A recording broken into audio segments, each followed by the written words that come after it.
Sir ನಮಸ್ತೆ, ಹೇಗಿದ್ದೀರಿ? ಆರಾಮ್ ಸರ್, ಚೆನ್ನಾಗಿದ್ದೀನಿ. ಎಸ್ ಸರ್, ಎಲ್ಲ ಟೈಮಲ್ಲಿ ಸಿನಿಮಾ ಸೆಟ್ಗಳನ್ನು ಹಾಕಿ ಮೂರ್ತಿ ಸರ್ ಎಲ್ಲರಿಗೂ ಪರಿಚಯ. ಆದ್ರೆ ಈ ಬಾರಿ ಒಂದು ಗಣಪತಿಯ ಸೆಟ್ ಹಾಕಿ ಒಂದು ಉತ್ಸವ ತರ ನಡೆಯುತ್ತೆ, ಮಿಲ್ಕಾಲ್ನಿ ಗಣೇಶ ಹಬ್ಬ ಅಂತ ಹೇಳಿದ್ದು ಕೇಳಿದ್ದೆ ಇದ್ರ ಬಗ್ಗೆ. ಈ ಬಾರಿ ನಾನೇ ಇದ್ರ ಕೆಲಸ ವಹಿಸ್ಕೊಂಡು ವಿಜೃಂಭಣೆಯಿಂದ ಮಾಡೋಣ ಅಂತ ವಿಶೇಷವಾದ ಒಂದು ಲೇಪಾಕ್ಷಿ ಕಾನ್ಸೆಪ್ಟ್ ಇಟ್ಕೊಂಡು ಪ್ಲಾನ್ ಮಾಡ್ತಾ ಇದ್ದೀವಿ. ಈ ಒಂದು ಡಿಸೈನ್ಗೆ ಸಾಕಷ್ಟು ಪೇಂಟಿಂಗ್ಸು ಈ ಥರದ್ದೆಲ್ಲ ಯೂಸ್ ಮಾಡಿಕೊಂಡು ಅದರ ಅಲ್ಲಿ ಲೇಪಾಕ್ಷಿ ಏನಿದೆ ಅದರ ನೇಟಿವ್ ಎಲಿಮೆಂಟ್ಸ್ನ ಇಟ್ಕೊಂಡು ಇಲ್ಲಿ ರೀಕ್ರಿಯೇಟ್ ಮಾಡೋದು ಒಂದು ಪ್ಲ್ಯಾನ್ ಇದೆ. ವಿಶೇಷವಾಗಿ ಚೆನ್ನಾಗಿ ಬರುತ್ತೆ ಅನ್ನೋದು ನನ್ನ ನಂಬಿಕೆ. ಲೇಪಾಕ್ಷಿ ದೇವಸ್ಥಾನ, ಅಲ್ಲಿನ ಗೋಪುರ ಮತ್ತು ಅಲ್ಲಿನ ನಂದಿ ಮತ್ತು ಅದು ವಿಜಯನಗರ ಶೈಲಿಯಲ್ಲಿ ಇರುವಂಥದ್ದು, ದ್ರಾವಿಡ ಶೈಲಿಯಲ್ಲಿ ಇರುವಂಥದ್ದು, ಇದೆಲ್ಲ ಒಂದು ಚಾಲೆಂಜೇ ಒಂದು ಸೆಟ್ ಮಾಡೋದಕ್ಕೆ. ಏನೇನು ಯೋಚನೆ ಮಾಡಿದಿರಿ ಸರ್ ನೀವು?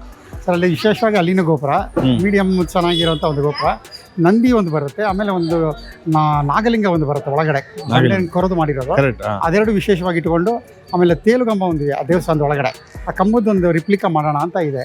ಇದರ ಜೊತೆಗೆ ವಿಶೇಷತೆಗಳಿಗೆ ಇನ್ನೊಂದು ಎಲಿಮೆಂಟ್ ಆಗಿ ನಾವು ಮಧ್ಯದಲ್ಲಿ ಒಂದು ಬೇರೆ ಥರ ಘಾಟಿದು ಯಾವುದನ್ನ ಒಂದು ಎಲಿಮೆಂಟ್ ಈ ಥರ ಇಟ್ಕೊಂಡು ಸ್ವಲ್ಪ ರೀಕ್ರಿಯೇಟ್ ಮಾಡೋದಕ್ಕೆ ಪ್ಲಾನ್ ಮಾಡ್ತಾರೆ. ಅದರಲ್ಲಿ ಈಗ ನೀವು ಕಂಬ ಹೆಂಗ್ ಮಾಡ್ತೀರ ಅಂತ ಹೇಳಿ, ಈಗ 16ನೇ 17ನೇ ಶತಮಾನ ವಿಜಯನಗರ ಸಾಮ್ರಾಜ್ಯದ ಮತ್ತೊಂದು ಸಂಸ್ಥಾನ ಮಾಡಿದ್ದದು ಇವತ್ತಿಗೂ ಅದೊಂದು ವೈಜ್ಞಾನಿಕವಾಗಿ ಅಥವಾ ವಿಜ್ಞಾನವಾಗಿ ಏನ್ ಗುರು ಅವತ್ತಿನ ಕಾಲಕ್ಕಿಂತ ಟೆಕ್ನಾಲಜಿ ಮಾಡಿದ್ದಾರೆ ಅನ್ನೋದು ಆ ಗೋಪುರದ ಬಗ್ಗೆ ಮಾತಾಡ್ತಾರೆ, ಆ ಕಂಬದ ಬಗ್ಗೆ ಮಾತಾಡ್ತಾರೆ. ಅದೇ ಅವ್ರು ಏನ್ ಟೆಕ್ನಾಲಜಿ ಯೂಸ್ ಮಾಡಿದ್ರೆ ನಾವು ಅದೇ ತರನೇ ಮಾಡ್ಬೇಕಾಗುತ್ತೆ.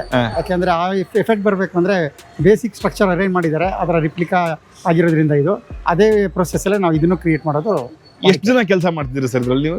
ಸರ್ ಈಗ ಸದ್ಯಕ್ಕೆ ಅನ್ಕೊಂಡಿರೋದು ಒಂದು 20-22 ದಿನ ಕೆಲಸ ಅನ್ಕೊಂಡಿದೀವಿ. ಮುಂದಕ್ಕೆ ಹೇಳಿದ್ರು ಎಳಿಬಹುದು.